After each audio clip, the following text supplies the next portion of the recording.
The game of whispering walls. The school gates didn't just close, they locked with a sound like a hungry growl. Leo and Maya spun around, their flashlights cutting through the thick, swirling fog that had swallowed the playground. "It's just the wind," Leo said, though his voice shook. The iron bars looked like teeth against the midnight sky. Sam and Zoe joined them, their breath hitching in the cold air. "The midnight challenge is simple," Sam whispered, checking his watch. "We stay inside until the sun comes up.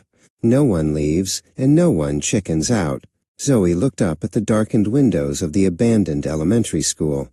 They looked like hollow eyes watching them. Toby pushed the heavy front doors open, and they creaked with a long, slow moan. "Let's make it interesting," he suggested, a mischievous glint in his eyes. "Let's play hide-and-seek." "I'll be it first."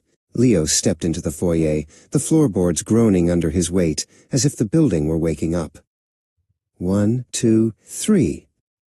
Toby started to count, his voice echoing unnaturally through the empty halls. Maya and Zoe didn't wait. They sprinted down the north corridor, their footsteps muffled by a layer of fine, gray dust. The air inside smelled of old books and something sharp, like ozone before a storm. Sam and Leo ducked into the locker room. The metal lockers were dented and rusted, standing like rows of silent soldiers. "In here," Sam hissed, pointing to a half-open door. Suddenly, a locker door across the room slammed shut with a deafening bang. Then another. And another. Bang, bang, bang. Toby finished his count. "Ready or not, here I come," he yelled. He stepped forward, but as he moved, he stopped dead. On the wall beside him, his shadow didn't move with him. It stayed frozen in a reaching pose, then slowly lowered its arms and turned its head to look at him. Leo and Maya met in the library, where the shelves reached up into the darkness like wooden towers. "Did you hear that?" Maya whispered. The walls weren't just quiet, they were humming. A low, rhythmic whispering seemed to seep from the very bricks, chanting names they couldn't quite catch. Zoe was hiding under a teacher's desk when she saw the shadow. It wasn't Toby's. It was smaller, skinnier, and it was moving along the floor like spilled ink. The shadow paused at the edge of the desk, its long, thin fingers stretching out to touch the tip of Zoe's sneaker. "Toby, stop it!" Sam shouted, running into the main hall. He and Leo found Toby's flashlight lying on the floor, still turned on. But Toby was gone. Where he had been standing, a thick trail of white chalk dust led away into the darkness of the basement stairs. Maya and Zoe followed the trail, their hearts hammering against their ribs. "Toby!" Maya called out, her voice cracking. They reached the end of the hall, but the chalk dust didn't lead to a person. It led to a chalkboard that was covered in a single word, written over and over again, "Stay." A soft giggle echoed from the corner of the room. A boy stood there, his skin the color of mist, and his eyes like two pale moons. He wore a tattered school vest and held a piece of chalk in a hand that looked almost transparent. This wasn't Toby. This was Vesper. Leo and Sam burst into the room, gasping for air.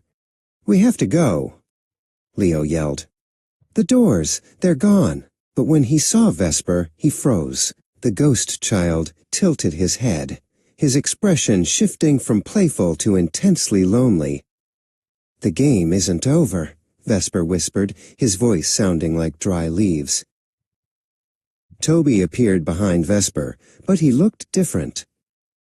He was standing perfectly still, his eyes wide and glassy. Maya reached out for him, but her hand passed right through his shoulder. "He's part of the game now," Vesper said, stepping closer. "He's it for all of time." "Run!" Zoe screamed. She grabbed Maya's hand and they bolted back toward the foyer. Vesper didn't chase them. He simply dissolved into the fog, his laughter bouncing off the whispering walls. Every brick in the school seemed to be laughing with him, a deep, vibrating sound that shook the floor.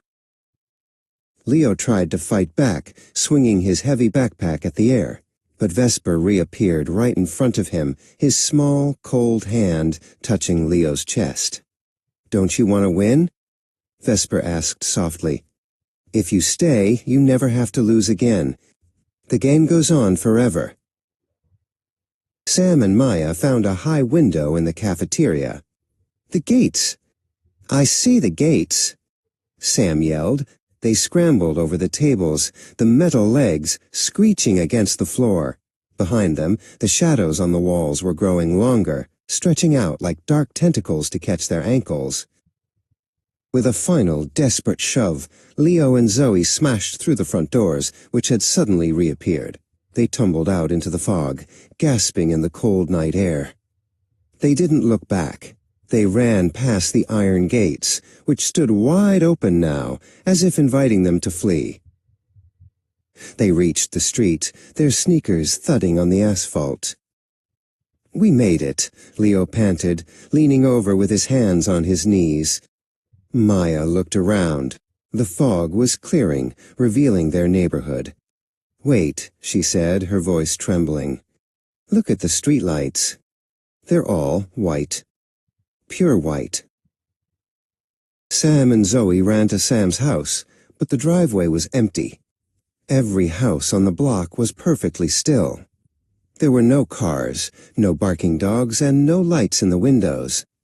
Sam pushed his front door open. "Mom? Dad?" he called. The house was exactly as he left it, but it was hollow and silent. They gathered back in the center of the road, realizing the terrifying truth. The town was a perfect copy, a silent trap made of mist and memory. From the direction of the school, a sound drifted through the air, chilling them to the bone. The school bell rang once more, and this time it was our turn to hide.